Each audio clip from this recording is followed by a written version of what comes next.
Hello.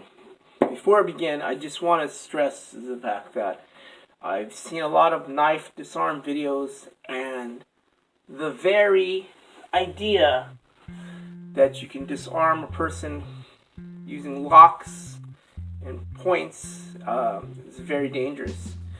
The reality is, there's unless you're skilled or you have some kind of information that other people don't know, don't disarm a knife. Run. See a knife, a high probability of you getting stabbed with something like this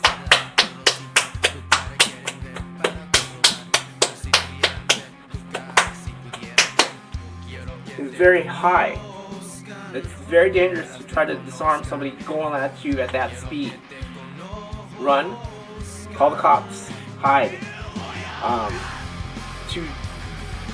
To lessen the effects of a prison sewing machine, or that's what it's called, you can do this. There's still a high probability of you getting cut. Keep your distance. But if you see that, run. Do not try to disarm a person with a knife. Okay. That's my tutorial for today. Don't disarm a person with a knife. Run.